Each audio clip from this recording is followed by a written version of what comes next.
friends and gamers, and welcome to the Lion's Den, home of the Panzer King, his magnificent board, which is absolutely astounding in person, and the home of the Spring Offensive for 2021. It's been a fantastic game. We've all enjoyed ourselves quite thoroughly, and not just playing the game itself, but the camaraderie and getting to know everybody around the table. You know, Hilltop Pillbox, General Hand Grenade, Madman Dan, Panzer King, Rank Carcass, just to know with them, jive with them, talk with them, share food with them. It's just been an absolute blast. So for me, in the past, when I've met Panzer King and Rank Carcass and General Hand Grenade, I haven't been in a great position myself in life, so I had difficulty kind of reaching out and engaging with other people.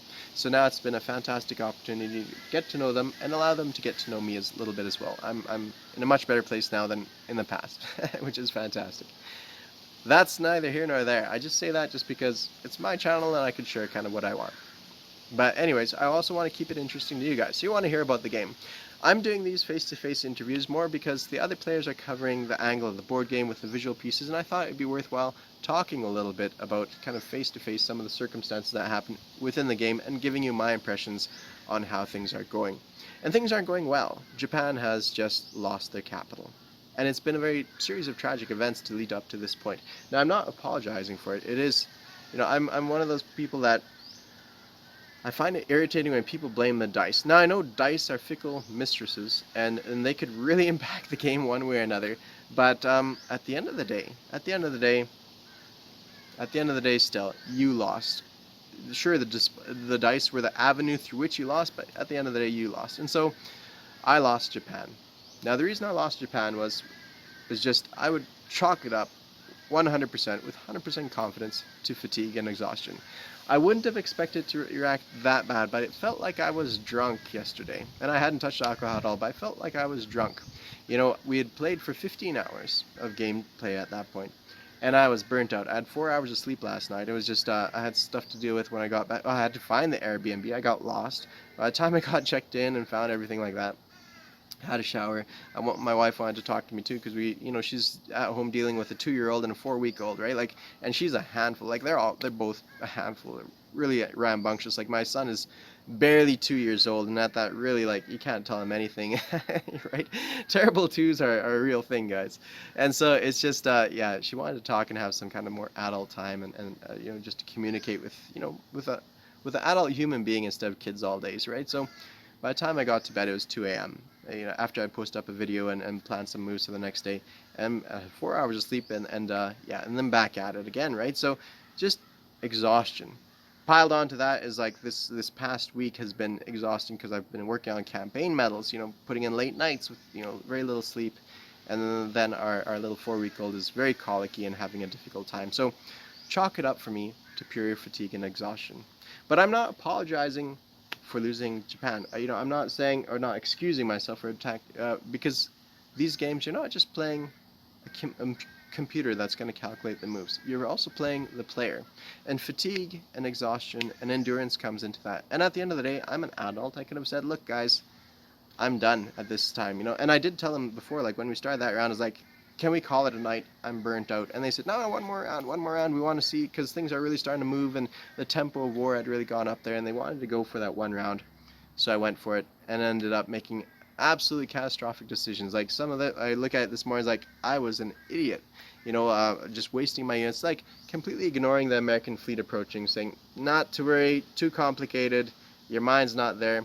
Look over here, this one's much more simple to deal with. And so just when I look at it this morning, I was like, I must have been drunk, that's how I felt like, and I remember at the time being almost cross-eyed and saying to guys, I'm probably making all kinds of mistakes here, guys, like, a Panzer King, Rank Carcass, just help me because I can't focus on what I'm trying to do.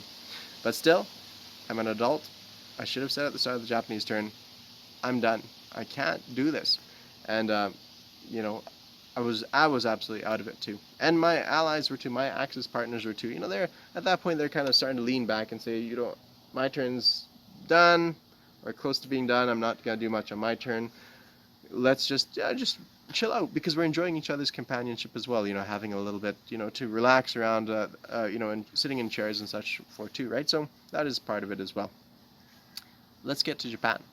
So we had a catastrophic decision for deployment of my units. I had built 10 militia and 7 infantry and started a fortress, And I did not even put a single, well, I might have put a couple units in Japan itself, but everything else got spread into places that weren't going to even be attacked for several turns, like New Zealand and Australia. You know, I'd capture them both. I was like, yeah, throw them down there, throw them down here, there, everywhere, without even thinking once about the Japanese homeland. Not once.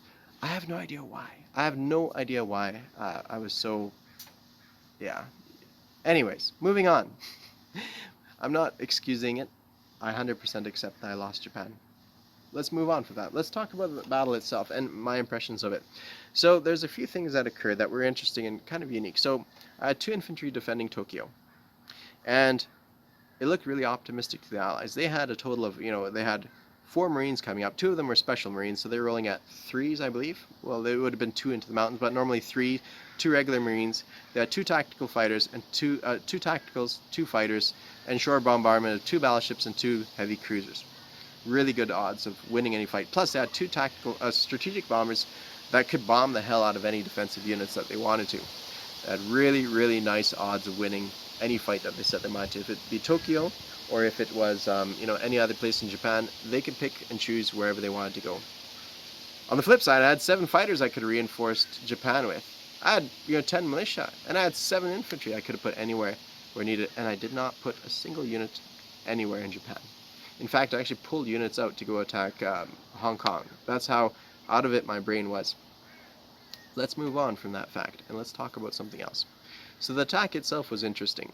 Now, there was 2 attacks. So, in defense, I had 2 infantry, and then the Italians surprisingly lent-leased me a fighter, because we looked at that and said, Italy could lend-lease, even though they're not at war with anybody, so lend-lease could slip through Gibraltar and work its way around and arrive in Tokyo for the defense of Tokyo, which was really, really, really nice. That was really good. And it might have saved the day. And then I had 2 kamikaze defenses, dice rolls, both rolling at 7, with a target selection at 1 and 2. I got lucky with one of those, and I took out the transport with 2 elite Marines on there. So I only had to deal with 1 American Marine.